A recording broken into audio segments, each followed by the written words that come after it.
7:36 de la tarde y como decíamos antes de la pausa comercial estamos conversando con Marcelo Sánchez, él es gerente general de la Fundación San Carlos de Maipo. Estábamos hablando del narcotráfico y de cómo, un poco a raíz de estos casos de balas locas que han afectado tanto a menores de edad como a otras personas al interior de sus casas cuando no tenían absolutamente nada que ver. Quería preguntarle, Marcelo, ¿por qué cree usted o qué cosas tal vez facilitan que en Chile se haya asentado el narcotráfico? Sí. A ver, yo creo que, y no es solo en Chile, en todas partes del mundo el narcotráfico lo que va detectando son las brechas en materia de exclusión social que hay en un territorio específico. Ellos como estrategia primero llegan con la mano en el territorio, ese es el concepto que se utiliza porque finalmente ellos proveen de aquello que el Estado no está proveyendo, de transporte, de becas escolares, de ingresos, le pagan a la que guarde la droga, le pagan 60.000 pesos porque lo dejen en un rinconcito de su departamento, el chiquillo que es soldado, que es sapo, recibe una remuneración, recibe ropa, recibe zapatillas, el chico que se dedica al sapeo también recibe una remuneración, entonces va llenando de oportunidades donde el Estado ya renunció hace rato. Va llenando de oportunidades donde el Transantiago ya no llega después de las 4 de la tarde, entonces el narco presta los vehículos cuando hay alguna emergencia, pero toda esa buena onda que tiene el narco inicialmente, cuando empieza la disputa territorial cambia. Y en esa disputa territorial saca las armas, saca el control territorial, se pelean entre bandas, etcétera. Y lo más peligroso es que en el último tiempo, este control territorial que antes uno veía el típico en la zona de la esquina, las zapatillas colgando, que la gente podía encontrar la droga en un sector, ya hoy día el uso de plataformas electrónicas, el uso del WhatsApp, etcétera, ha ido fortaleciendo este tránsito del narcotráfico en otros lugares. Y las disputas territoriales hoy día se ponen mucho más agudas. El marcar el territorio para el narco es mucho más importante y por eso que estamos viendo fuegos artificiales de manera permanente, por eso que estamos viendo balas locas, por eso que estamos viendo el uso destemplado de las armas. Mientras haya exclusión social, mientras el Estado no asuma el rol de poder acercar a la ciudadanía la serie de beneficios, de derechos sociales, de servicios que requieren para poder fortalecer su cohesión social, es muy difícil que le podamos ganar la batalla al narcotráfico. Adicionalmente, hay elementos que fortalecen a nuestro país como un país de no solamente de tránsito, sino que de destino.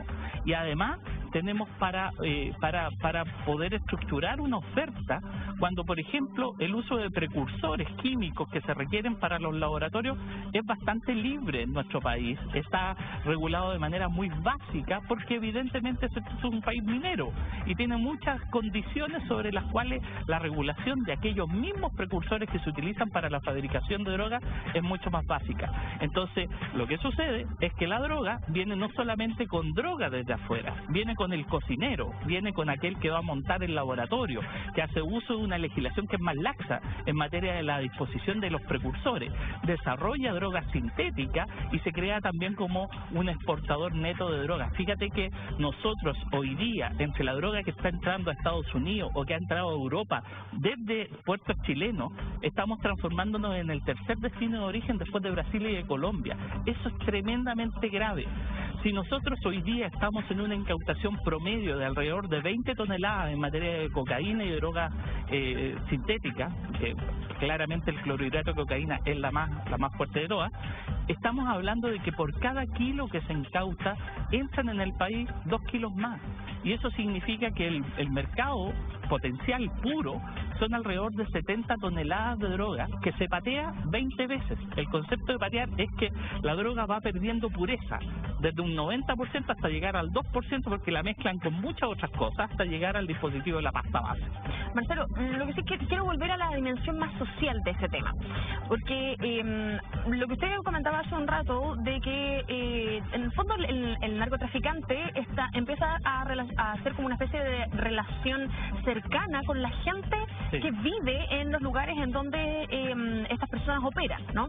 Me recuerda un poco a la historia de Pablo Escobar en Colombia, que estaba en sectores muy vulnerables, en donde todavía hay gente que lo defiende mucho porque se dice que le dio mucho a las comunidades. Me recuerda también a unos dichos de la alcaldesa de La Pintana, que tiene que ver con lo que usted decía hace un rato, de que el Estado donde no hay oportunidades es donde el narcotráfico ve una oportunidad. Sí, la alcaldesa siempre ha dicho que hay un sector de La Pintana en el que los carabineros ya no entran, y es una también de las críticas que más se le hace a las fuerzas de orden público hoy en día, que se concentran tal vez más en ir a pagar barricadas, en ir a ver los saqueos de los supermercados, más que en las poblaciones que tienen problemas de narcotráfico y donde ocurren cosas como la que usted describe, de las balas locas o de marcar el territorio. Entonces, ¿cuál es la dimensión social que tiene el narcotráfico dentro de las comunidades en lugares como, por ejemplo, La Pintana, donde los carabineros ya ni siquiera ingresan para proteger a la gente? A ver, yo creo que hay varios elementos, y una de las batallas que estamos perdiendo es el involucramiento delictivo de los niños desde temprana edad.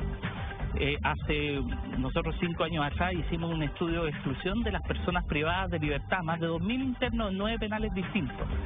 El involucramiento de ellos con el delito estaba muy relacionado con los inicios en el consumo. De hecho, mientras más temprano se iniciaban en el consumo, más temprano se iniciaban en el delito. ¿Qué tan temprano empiezan a consumir, según los datos que usted?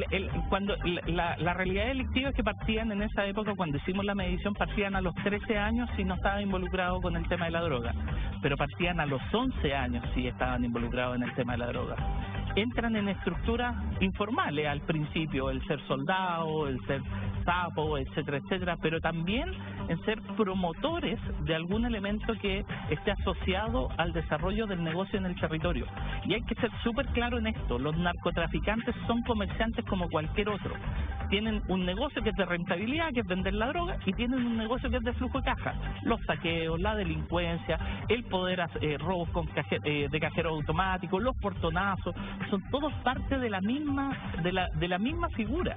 Lo que pasa es que muchos de ellos ni siquiera saben que están vinculados a una estrategia del narcotráfico y se involucran en estas pandillas. En esa época, cuando hicimos esta medición en el año 2015, el 46% de los internos había pasado por una pandilla, había participado en una pandilla. En esa época no se hablaba de pandilla. Nosotros hablábamos de pandilla y parecía algo muy raro. La mitad de los internos que estaban ahí ya habían iniciado muy tempranamente el consumo de droga. El 80% había empezado a desertar de sus hogares, se habían abandonado el hogar mucho tiempo antes. Entonces empezaba también la deserción escolar. El 90% no había terminado el colegio.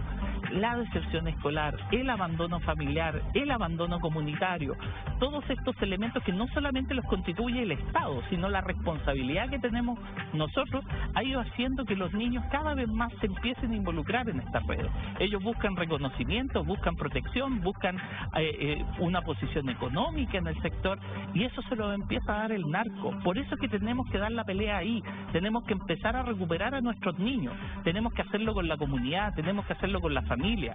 Hay buenos dispositivos que se han empezado a implementar en el gobierno, como el sistema Lazos, con la terapia multisistémica, que tiene una alta especificidad, pero también tiene un alto resultado en sacar a los niños desde el circuito delictivo.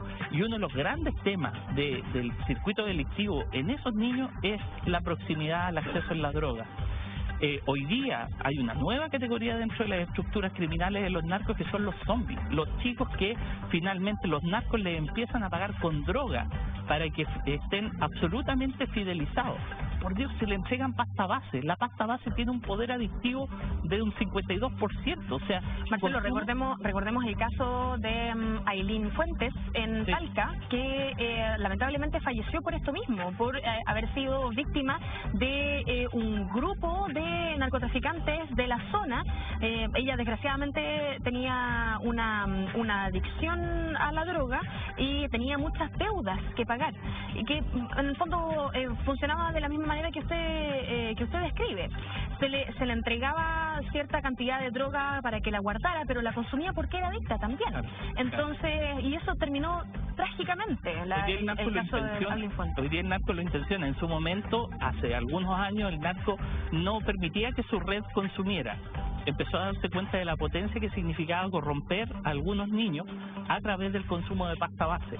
Y vas encadenando todo este proceso, el inicio delictivo como una forma de pertenecer a esta pandilla a cargo de un soldado, y ese soldado lo va en otros delitos y los especializa. Por eso que te digo, los dispositivos de prevención social son fundamentales. Tenemos que apuntar a los factores de riesgo, tenemos que apuntar a reescolarizar a los niños, tenemos que preocuparnos por la salud mental, que puedan acceder a salud mental cuando han iniciado tempranamente consumos problemáticos. Tenemos que llegar antes, estamos llegando tarde, y esta señal que hoy día nos da el narcotráfico de cómo se está apoderando del territorio, de cómo está con esto de las balas locas, marcándolo y profundizando su estrategia de defensa territorial y criminal, no nos puede dejar indiferentes. Más y más niños se van a ir involucrando en esto. Hay situaciones complejas, por ejemplo, los niños que se han fugado de residencias del Sename, que nadie los busca, son más de 4.000 niños desde el 2010, que nadie los busca, que están a merced de los narcotraficantes, que están a merced de los delincuentes, que involucrarlos en el delito es fácil porque no tienen factores protectores, no están en el colegio, nadie los protege y nadie los cuida. Entonces nosotros tenemos que ser conscientes de esa realidad, tenemos que impulsar la prevención social, no solamente la inteligencia policial, que de por sí es fundamental y tiene que enfocarse en capturar al narcotraficante de manera importante, pero tenemos que anclar en la comunidad los dispositivos de prevención social que hoy día están ausentes. Marcelo, pero considerando el escenario actual en el país, se ha hablado muchísimo de desigualdad y está más que claro dentro de la sociedad que en realidad Chile desgraciadamente es un país desigual. Hablando sobre todo de la reinserción escolar o de estos chicos que desertan el colegio para poder ir a meterse en estas pandillas y que en el fondo les dan también solvencia económica. ¿Cómo se puede convencer a un niño, sabiendo la desigualdad que existe en el país, sabiendo la falta de oportunidades? ¿Cómo se puede convencer a un niño de que continúe con su escolaridad, de que termine el colegio y después estudie una carrera versus meterse en una pandilla que le da solvencia económica enseguida? ¿Cómo se le convence a este niño para que se mantenga en un sistema de escolaridad que a la final pareciera ser que no entrega las oportunidades que se les prometen cuando entran? Sino, los primeros que tenemos que convencernos somos nosotros. Porque cuando tú tienes un niño que es conflictivo, que es problemático, que ha andado con el consumo, que se metió alguna vez y quieres que se reescolarice, la comunidad escolar es la primera en levantar la alerta y decir no queremos ese niño acá al lado. Cuando nosotros vemos el niño complicado en el barrio, lo primero que queremos es que se lo lleven preso. Cuando nosotros decimos no queremos darle una oportunidad laboral a este chiquillo porque se puede volar, etcétera, y todo eso y me va a dejar la embarrada. Si nosotros como sociedad no estamos convencidos que el camino es dar oportunidades, de acompañar a ese niño, es muy difícil que ese niño también crea en él para poder salir adelante. La primera forma de lograr la transición para que el niño salga de eso es creer en él. Es darle oportunidades, es darle herramientas, es darle protección. Si nosotros claudicamos en eso, si no somos capaces de abrir las escuelas, si no somos capaces de abrir nuestras familias, nuestras comunidades, si no empezamos a acoger al niño, si cuando pasamos por el lado solo nos interesa estigmatizarlo, pero no nos hacemos cargo de esa realidad. Fíjate que la Fundación San Carlos de Maipo trabaja ya desde el 2015 con la Universidad de Washington en un modelo que se llama Comunidades que se Cuidan, que es un modelo que activa a los vecinos para trabajar factores protectores con los niños. Y se crean consejos comunitarios, involucramiento con los jóvenes, y ya la señora que antes en la esquina era la vieja zapa que reclamaba contra el niño, se transforma en un agente comunitario y va a la escuela y se preocupa porque ese niño no está escolarizado. Y a veces no encuentra una familia, pero encuentra una comunidad que está dispuesta a hacerse cargo. Ese es el camino. No podemos esperar que el Estado sea el que resuelva todas las cosas si nosotros, como familia, como comunidad, no estamos haciendo nada. Somos los primeros que tenemos que convencer a esos niños que queremos darle una oportunidad, que queremos crear un vínculo. Tenemos que dejar de tener miedo a enfrentar esta situación. Y lo que hacen los narcos, nosotros tenemos que hacerlo en positivo, nosotros tenemos que darle oportunidades, nosotros tenemos que darle reconocimiento, tenemos que acompañarlo, tenemos que vincularnos. Cuando eso no pasa, son los narcos los que nos ganan la pelea. Y esa es la invitación que nosotros tenemos que hacerle a la sociedad, al Estado, a todas las organizaciones, a la comunidad en su conjunto. Solo así les vamos a ganar, si no tenemos la batalla perdida. Y esa batalla tenemos que darla. No podemos estar reclamando por abusos en una sociedad que quiere una nueva sociedad sobre los hombros de aquellos que son abusados. Todos los días, aquellos que son marginados, aquellos que son excluidos. La única forma de poder cambiar nuestra sociedad es entender que aquellos que están en los márgenes tienen que estar en el corazón de la política pública. Marcelo, entendiendo que una parte de la responsabilidad obviamente recae sobre la sociedad, pero también recae sobre el Estado. ¿Ustedes han visto la voluntad del Estado de legislar o de avanzar en proyectos que efectivamente intenten erradicar todo lo que está ocurriendo? Yo creo que aquí hay varios elementos. Efectivamente ha habido una intención de poder avanzar en ciertos elementos institucionales, en la ley de garantía, el proyecto de servicio de protección, se ha ido perfeccionando en algunos aspectos y falta mucho todavía por desarrollar. Pero lo fundamental se juega en las políticas públicas en el barrio, se juega en lo local. Nosotros no podemos tener políticas centralizadas, la realidad de cada barrio es muy distinta, la realidad de cada entorno es muy distinto. Los actores tienen que comprometerse con cumplir con aquellos elementos que garantizan el desarrollo positivo de la infancia en el territorio. Salud tiene que hacer su pega. Salud tiene que preocuparse de proveer salud mental a los chicos que están iniciando los consumos problemáticos. Educación tiene que preocuparse de reinsertarlos educativamente. No puede ser posible que cada año estemos perdiendo 100.000 niños del sistema escolar y haya cerca de 400.000 niños que no estudian ni trabajan. O sea, el rol del Estado es fundamental desde la articulación. ¿Por qué fracasó el Sename? El Sename fracasó no por el Sename mismo, por todo el intersector que no hizo su pega. Desarrollo social, salud, vivienda, educación. Si nosotros ponemos al Estado a proveer aquellos servicios, si lo hacemos exigible en base a un catálogo de derechos, en base a una institucionalidad que permita hacer exigible eso, podemos ir avanzando. La sociedad se va sumando, la sociedad va moviendo la frontera del Estado.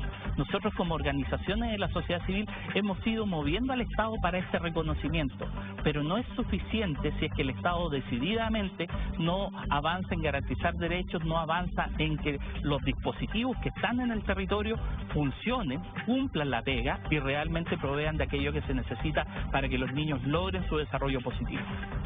Marcelo Sánchez, gerente general de Fundación San Carlos de Maipo, muchísimas gracias por habernos acompañado. Gracias.